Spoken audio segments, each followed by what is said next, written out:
다시 주시는 순종의 기회, 나의 선택은이라는 말씀의 제목으로 함께 말씀 나누겠습니다.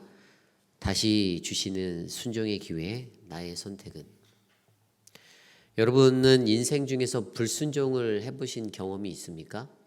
불순종, 하나님께 불순종 해보신 삶의 기억들이 있나요? 제 생각에는 전부 다 저 포함해서 다 불순종은 한 번쯤은 다 해보셨을 것 같습니다. 하나님 앞에서 불순종한 인생, 저는 제 인생을 돌아보면 제가 사실 고등학교에 이제 입학을 할 때 대학 원서를 쓰잖아요. 그때 사실 하나님이 저에게 신학교를 가라는 마음을 주셨는데 도저히 아무리 봐도 그 신학교에 갈 모습이 아니었어요. 나는 신학하면 안 되겠다라는 생각이 들어서 학교에 가서 선생님하고 상담할 때는 신학과를 가겠다고 상담해 놓고 원서를 일반학과로 돌려서 써버렸습니다. 근데 하나님께 그렇게 불순종했던 기억이 있어요. 그때는 그냥 내가 합리화한다라고 저는 신학교를 갈 만한 그릇이 못 됩니다라고 이렇게 말을 하여 변명하였지만 사실 돌아보면 하나님께서 나에게 순종하라고 말씀하셨는데 그 말씀이 계속적으로 들렸음에도 불구하고 제 스스로가 그것을 마음대로 결정하고 불순종하여 나의 인생을 살았던 기억이 납니다. 그런데 하나님께서 인생 중에서 그 음성을 계속 또 들려주셨어요. 저희가 이제 카자흐스탄으로 단기 선교를 가게 되고 단기 선교 3주의 시간 동안에 하나님 앞에 하나님의 부르심이 있구나라는 음성을 듣고 바로 휴학을 하고 다시 1년, 2년 이렇게 카자흐스탄에 나갔다 오고 그리고 나서 신학을 공부해야겠다라는 마음이 있어서 이제 신학을 공부하게 된 결국에는 빙빙 돌아서 하나님이 원하시는 대로 왔습니다. 좀 더 일찍 하나님 앞에 순종했더라면 어찌 보면은 좀 가는 길이 좀 더 쉬웠을 수도 있겠다라는 생각을 하게 됩니다. 그런데 인간이 연약한지라 꼭 나의 생각이 애드되는 거예요. 내 생각이 자꾸만 들어갑니다. 그래서 하나님께서 온 타임에 순종하라라고 말씀하시는 것들을 그 말씀이 들림에도 불구하고 내 맘대로 바꾸고 내 맘대로 행하고 불순종하는 인생을 살게 됩니다. 아마 이 자리에 계신 여러분들도 동일한 인생인 것 같습니다. 60평생, 70평생 그 이상을 살았어도 이거는 예외 없는 인간의 연약함이 드러나는 그러한 인간의 모습이죠. 그렇다면 오늘 우리가 묵상한 사무엘상 15장 1절에서 15절 이 말씀은 과연 사울을 통해서 하나님이 어떠한 것들을 우리에게 말씀해 주고 계십니까?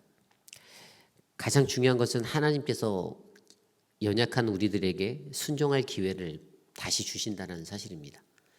우리가 불순종했음에도 불구하고 그분은 다시금 우리가 순종할 자리로 나아갈 그 기회들을 계속해서 주고 계세요.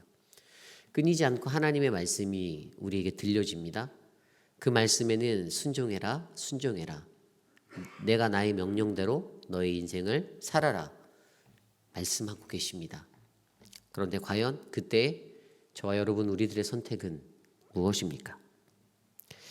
오늘은 사무엘상 15장 1절에서 15절 말씀을 통해 사울의 모습을 우리에게 보여주면서 사울 왕이 가졌던 그 불순종의 자리, 어떠한 불순종의 자리인지를 말씀에서 함께 묵상해보고 과연 나는 다시 주시는 그 순종의 기회 앞에 어떠한 모습으로 나아가야 할지를 고민해 보셨으면 좋겠습니다. 오늘 사울 왕의 모습을 통해서 우리가 알 수 있는 첫 번째 모습은요, 다시 주시는 기회가 있다라는 사실입니다. 하나님께서는 우리에게 다시 주시는 기회를 늘 베풀어 주십니다. 1절 말씀입니다. 사무엘이 사울에게 이르되 여호와께서 나를 보내어 왕에게 기름을 부어 그의 백성 이스라엘 위에 왕으로 삼으셨은즉 이제 왕은 여호와의 말씀을 들으소서. 아멘. 사무엘이 사울 왕에게 이야기하였습니다. 이제 왕은 여호와의 말씀을 들으소서. 무엇이 느껴지십니까? 얼마나 안 들었으면 이제 왕은 하나님의 말씀 좀 들으세요라고 옆에서 말해주는 겁니다. 사울 왕이 자신이 살아갈 때 본인이 하나님의 말씀을 안 듣는다라고 생각했을까요? 저는 그렇지 않다라고 봐요. 본인은 하나님의 말씀 듣고 있다라고 생각했을 겁니다. 그런데 정작 진짜로 하나님 말씀 듣지는 않았습니다. 한 귀로 듣고 한 귀로 흘려버렸을 거예요. 그러니까 옆에서 하나님 앞에 아주 종교적 지도자로 잘 세워져 있는 그 사무엘 선지자가 이야기하는 것이 제발 하나님 말 좀 들으세요, 이거 아닙니까? 여러분, 만약에 누군가가 우리가 신앙생활을 하는데 우리들에게 이런 말을 한다라고 생각해 보세요. 여러분들은 어떻겠습니까? 저와 여러분들의 마음은 어떨까요? 저 스스로도 나는 하나님 말씀 잘 듣고 있는데 왜 옆에서 나보고 하나님 말 좀 잘 들으라고 얘기하지? 과연 정말 잘 듣고 있었을까요? 한번 깊이 있게 고민해 보시길 바랍니다. 아마 자신 있게 잘 듣고 있었습니다라고 손 드실 수 있는 분은 몇 분 안 되실 거예요. 그만큼 어려운 것이기 때문이죠. 그런데 좀 더 희한한 것은 사무엘을 통해서 이제 왕은 여호와의 말씀을 들으소서라고 권면하는 이 자리, 이것이 나타내는 것이 바로 하나님이 사울 왕에게 다시 한번 기회를 주신다라는 사실을 발견하게 합니다. 이미 우리가 앞서 13장에서 믹마스 전투에서 그가 블레셋과 전투를 하기 전에 어떠한 일들을 하였습니까? 자신의 마음대로 번제를 드렸잖아요. 하나님의 명령을 어겼잖아요. 하나님의 말씀대로 살아가야 하는 것들이 들려졌음에도 불구하고 그 전투를 어떻게 해야 하는지 하나님의 그 말씀 가운데서 들었음에도 불구하고 그는 자신의 마음대로 자신의 생각대로 그 짧은 인내심 때문에 왜 사무엘이 안 오지? 왜 사무엘이 안 오지? 결국에 본인의 생각대로 집례해 버렸지 않습니까? 하나님께 이미 불순종의 모습으로 나아갔던 그였는데도 하나님은 그에게 기회를 다시 주십니다. 사람이, 우리가 쉽게 하는 말 중에 사람이 평생 가도 잘 안 바뀐다는 말이 있잖아요. 진짜 사람 안 바뀌는 거 저도 너무 잘 압니다. 확신합니다. 진짜 안 바뀌더라고요. 왠지 아세요? 제가 저만 봐도 잘 안 바뀌거든요. 너무 잘 알잖아요. 제가 저만 봐도 제 스스로가 진짜 안 바뀌네라는 거 너무 많이 느낍니다. 그런데 사람이 그렇게 안 바뀌는데 아무리 이게 겉으로 포장하고 노력하려 한들 그 근본적인 게 잘 안 바뀌는 게요, 사람들 눈에, 또 기도하고 영적으로 살아가는 사람들 눈에 너무 잘 보이지 않겠습니까? 사무엘이 사울의 그 모습을 딱 본 거예요. 네가 쇼업하니? 네가 지금 너의 행동으로 그렇게 살아가려고 하니? 그런데 너의 중심은 여전히 변하지 않고 있구나. 하나님께서 너무나도 잘 아신다는 것이죠. 그래도 우리에게 그러한 연약한 우리들의 모습 가운데 오늘 이 말씀이 희망이 되는 이유가 무엇입니까? 그럼에도 불구하고 하나님이 다시 기회를 주신다는 겁니다. 다시 기회를 주시는데 그 자리까지도 불순종하고 걷어차버리면 어떻게 되죠? 지옥에 갈 수밖에 없겠죠. 그래서 하나님이 무서운 겁니다. 결국에는 사울 왕이 자신이 가졌던 그 여러 가지 모습들 안에서도 하나님 앞에 순종의 삶으로 나가지 못하고 불순종의 삶을 살았던 것에 대해서 하나님께서는 끝까지 그 영혼을 위해 기회를 주셨습니다. 그런데 결국에 이 다시 주시는 기회 앞에서 우리가 어떻게 살아가느냐, 이것이 가장 중요한 것이죠. 오늘 이스라엘은 이제 아말렉과의 전투를 눈앞에 두고 있습니다. 하나님이 거기에서 다시 말씀하여 주시는 거예요. 너희들이 그들을 대적하고 그들과 싸울 때 어떻게 하라고요? 3절 말씀에 보면 지금 가서 아말렉을 쳐서 그들의 모든 소유를 남기지 말고 진멸하되 남녀와 소아와 젖먹는 아이와 우양과 낙타와 나귀를 죽이라 하셨나이다 하니, 하나님의 명령은 분명하였습니다. 진멸하라였습니다. 그 다시 주시는 기회 앞에서 오늘 사울 왕은 과연 어떠한 모습으로 나아갑니까? 또 오늘 이 시대를 살아가는 우리들에게 하나님이 주시는 다시 주시는 기회 앞에서 과연 저와 여러분은 어떠한 인생을 하나님 앞에 드리며 나아가시렵니까? 선택은 여러분들의 몫입니다.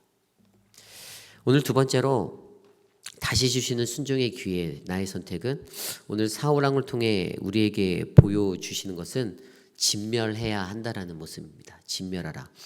좀 전에 읽었던 3절 말씀에 보면 하나님의 전쟁 매뉴얼은요, 아말렉을 칠 때에 모든 소유를 남기지 말고 진멸하라입니다.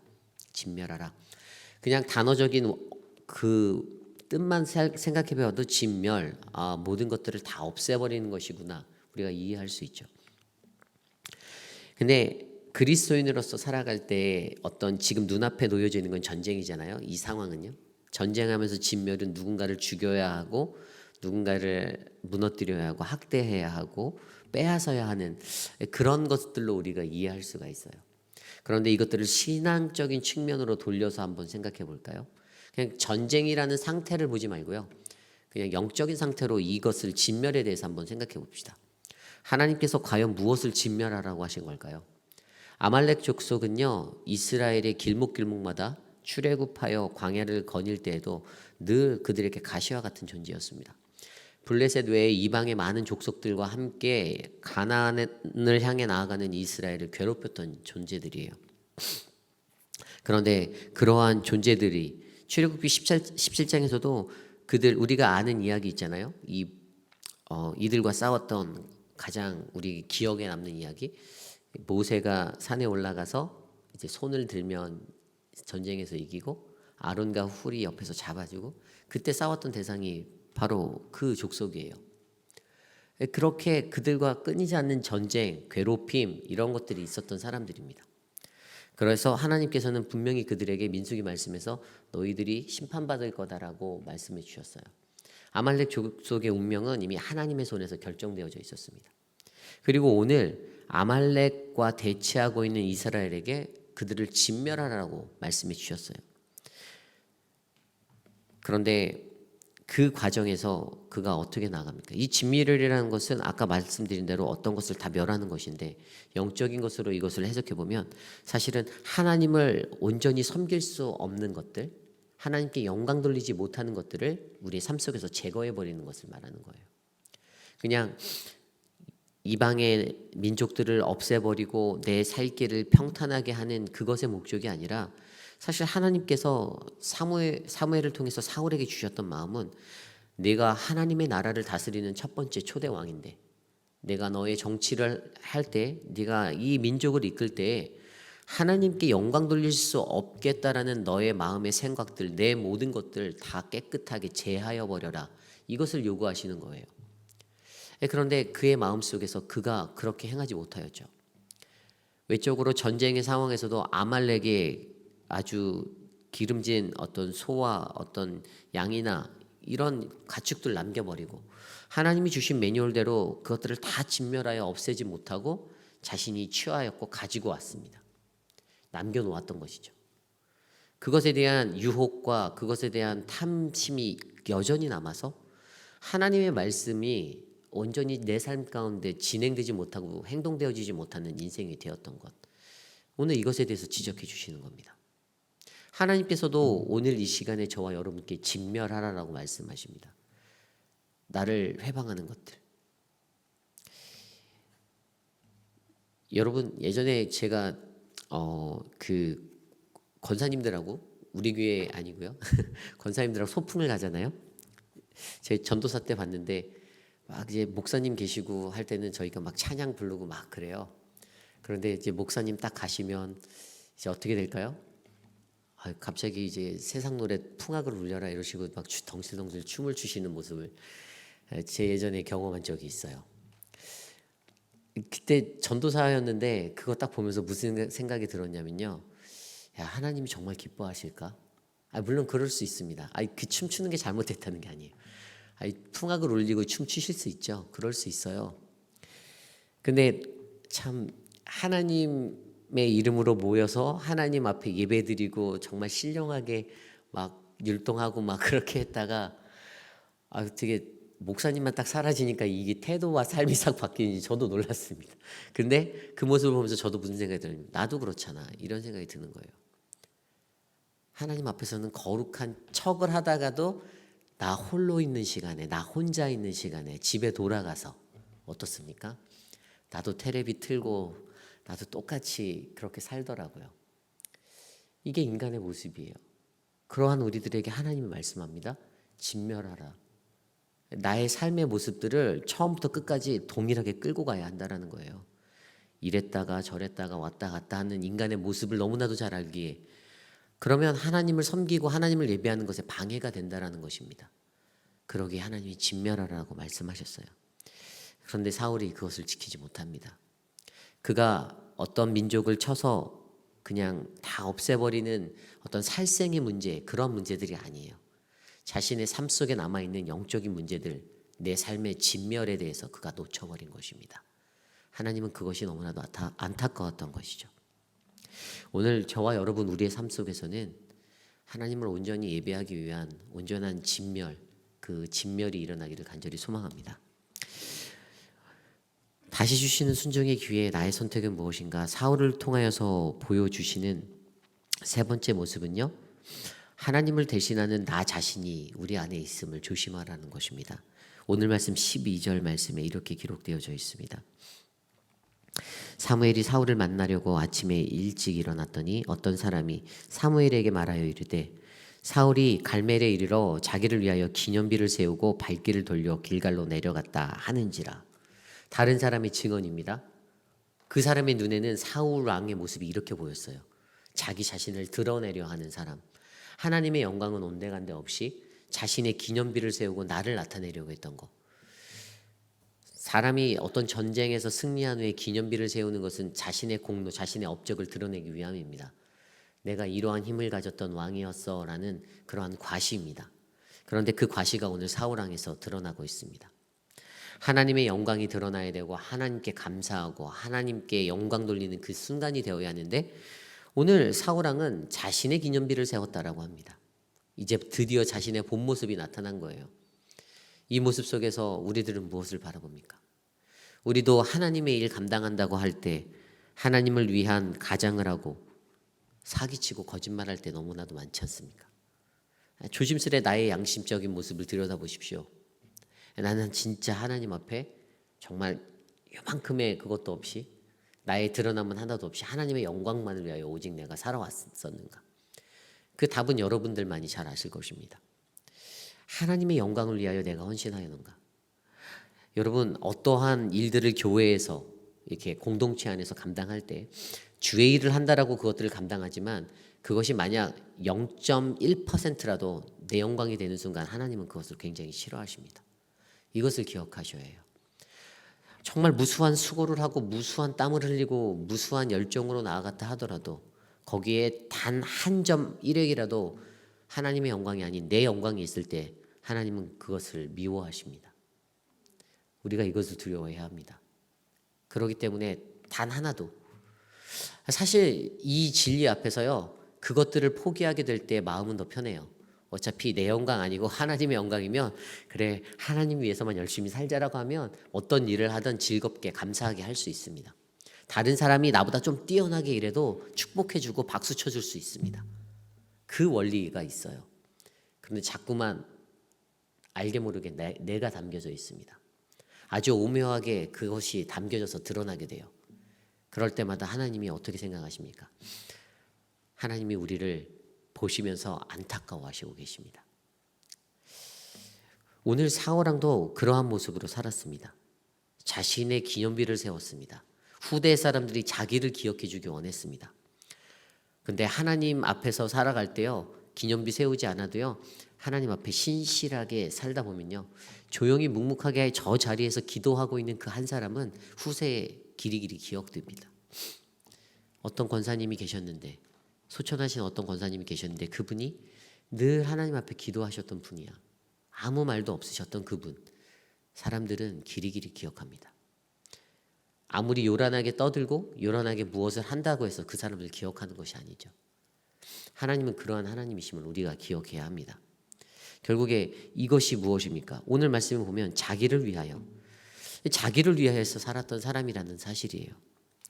자신의 이름을 떨치기 위해서, 자신의 승리를 과시하기 위해서. 그렇기 때문에 우리가 돌아봐야 하는 것은 나는 과연 어떠한 존재인가죠. 나는 하나님을 대신하는 나로 살아가고 있는가? 나 자신을 위하여 살아가는 존재인가? 아니면 하나님을 위하여 살아가는 존재인가? 오늘 마지막으로 다시 주시는 순종의 기회 가운데 하나님이 우리에게 사울을 통해 말씀해 주시는 것은, 하나님의 것을 위한 것이라 가장하지 말라입니다. 오늘 말씀 15절입니다. 사울이 이르되 그것은 무리가 아말렉 사람에게서 끌어온 것인데 백성이 당신의 하나님 여호와께 제사하려 하여 양들과 소들 중에 가장 좋은 것을 남김이요 그 외의 것은 우리가 진멸하였나이다 하는지라. 아멘. 사울의 변명이 무엇이죠? 이것은 하나님께 드릴 가장 귀한 것이다라고 변명합니다. 하나님께서 진멸하라고 하셨음에도 그것을 가져오고 나서 하나님께 좋은 예배 드리기 위해서 내가 가져왔어요 라고 말하는 것이죠. 하나님이 기뻐하셨을까요? 절대 기뻐하지 않으셨습니다. 왜 사람들이 예배를 가장하여서 자신의 범죄와 이기심을 합리화하려 합니까? 왜 하나님의 것들을 가장하여서 자신의 탐욕과 자신의 욕심을 합리화하려 할까요? 왜 교회가, 왜 공동체가, 왜 자신의 욕심과 자신의 야망을 채우기 위한 수단이 되어야 합니까? 하나님께서 그것에 대해서 지적해 주시는 것입니다. 하나님 앞에 나와 예배할 때 우리는 어떻게 살아가야 합니까? 온전히 하나님의 영광을 위해서 예배드려야 되지 않습니까? 내가 갖고 있는 어떤 나의 생각과 나의 욕심이 아니라 이 예배 안에서 하나님이 나를 만나주시고 나를 건져주시고 나를 구원해 주심에 감사하는 예배, 그 온전한 예배가 드려져야 하는데 사울왕은 그 예배에서 실패하게 되었습니다. 오늘 말씀을 보면요, 사울에게 하나님은 분명 다시 주시는 기회를 베풀어 주셨어요. 너무나도 고마운 하나님이시죠. 그런데 여전히 사무엘은요, 하나님의 영광이 아닌 자신의 영광으로 살아가고 있습니다. 오늘 이 네 가지 모습을 통해서 저희들에게, 우리들에게, 저에게 말씀해 주시는 것은 무엇입니까? 저는 이 말씀을 묵상하며 오늘 하루 내가 살아갈 때 나의 모든 선택은 하나님께 순종함이 됐으면 좋겠다는 것입니다. 하나님의 말씀이 오늘도 우리에게 들려집니다. 그분이 저에게, 여러분에게 무엇라고 말씀하시는지는 각자의 들리는 귓가에 울려 퍼지는 메시지대로 들려갈 것입니다. 그런데 그 메시지 속에서도 선택은 우리의 몫입니다. 그리고 그 인생은 여러분들의 인생이 됩니다. 어떠한 인생을 꿈꾸십니까? 여러분들의 삶 가운데 어떠한 인생이 펼쳐졌으면 좋겠습니까? 저는 저와 여러분, 우리의 모든 인생이 하나님 앞에 날마다 순종하여 하나님이 원하시는 그 거룩한 인생, 그 믿음의 인생 잘 헤쳐나가시기를 간절히 소망합니다. 오늘 주신 말씀을 놓고 함께 기도드리기 원합니다. 사울이 선택한 소리는 자신의 야망을 쫓아, 자신의 꿈을 쫓아, 자신의 원하는 것을 쫓아 선택한 소리였습니다. 그 소리가 오늘 말씀의 하반부에 사무엘이 외쳤던 것처럼 저 양의 소리가 무엇입니까? 저 소의 소리는 무엇입니까? 그저 울려 퍼지는 짐승들의 소리로 그의 욕심과 그의 야망이 드러나게 되었지 않습니까? 돼지우리에서 울려 퍼지는 그 소리가 그러한 소리가 되지 않기를 소망합니다. 우리는 하나님의 소리를 바로 듣고 하나님 앞에 순종함으로 나아가 하나님의 영광과 하나님의 은혜 위에 서는 믿음의 사람 되기를 간절히 소망합니다. 그것을 위해 함께 기도드리기 원합니다. 기도하겠습니다.